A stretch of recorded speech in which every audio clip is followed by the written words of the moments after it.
Lebih dari 150 orang muda dari berbagai daerah di Indonesia berkumpul di Kinasi Resort, Depok pada 26 hingga 28 Oktober 2025 dalam Jambore Orang Muda 2025 dengan tema Suara Orang Muda untuk Lingkungan dan Perlindungan Anak.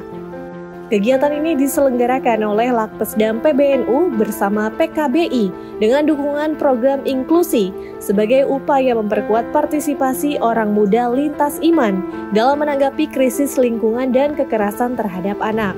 Forum ini menjadi ruang kolaboratif di mana peserta dari 17 provinsi berdialog, mendiskusikan berbagai rekomendasi nasional yang mencakup 3 isu utama, mulai dari lingkungan, perkawinan anak, dan perlindungan anak.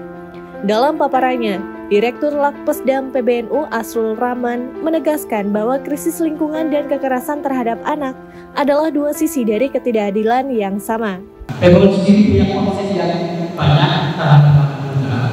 Bahkan merilis terakhir dari riset PBNU bahwa anak muda harus dilibatkan dalam semua segmen sektor dan tidak hanya bicara tentang ekonomi, tidak hanya bicara tentang politik, tetapi bicara tentang lingkungan, sejarah, dan juga bicara tentang perlindungan.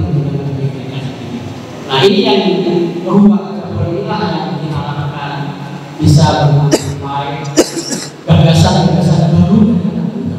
Ada banyak rekomendasi yang lahir dari anak muda yang kita sendiri itu kakek rekomendasinya seperti itu dekat dengan problem-problem yang mereka alami di level lingkungannya. Dan kami tentu Lakpesdam PBNU punya komitmen yang sama dengan banyak lembaga yang lainnya.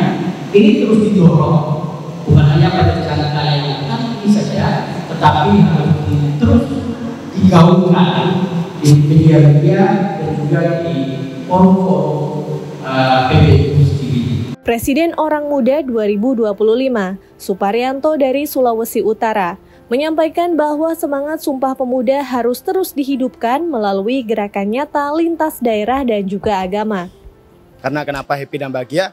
Ya bertemu dengan teman-teman dari Sabang sampai Merauke. Kita bertukaran terkait informasi isu-isu lokal sehingga gimana isu ini kita angkat menjadi isu nasional begitu. Kita menunggukan semua aspirasi kita di daerah, kita suarakan sampai nasional sehingga itu menjadi agenda-agenda kita ke depan. Betapa pentingnya suara-suara itu anak muda khususnya hari ini.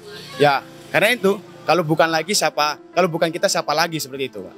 Perwakilan Orang Muda Katolik, Petrus Bala Liman, menegaskan pentingnya dialog lintas iman sebagai cara membangun Indonesia yang rukun dan berkeadilan. Ketika kita menyampaikan aspirasi bagaimana emosi kita, karena saya pikir masalah yang terjadi hari ini itu kita anak muda yang tahu, kita yang alami dan kita yang tahu solusinya apa yang harus dibuat baiknya bagaimana. Jadi ketika tadi disampaikan aspirasinya lewat diskusi talk show tadi, itu saya pikir itu emosi yang paling dalam untuk anak muda bisa luapkan di situ tadi. Saya pikir harapannya yang pertama untuk pemerintah dengan kami menyampaikan aspirasi tadi setidaknya didengarkan dan ditindaklanjutilah baiknya bagaimana.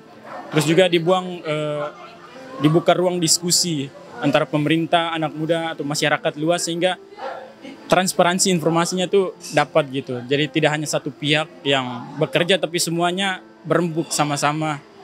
Karena negara Indonesia ini besar sekali dan ya tidak mungkin kita yang rasakan terus mereka yang pikir solusi. Harusnya kita yang rasakan, kita kasih solusi gitu.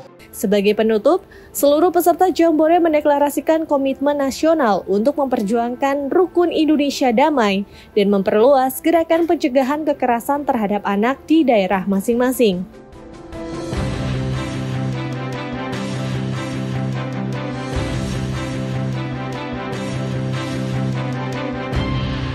TVNU melaporkan.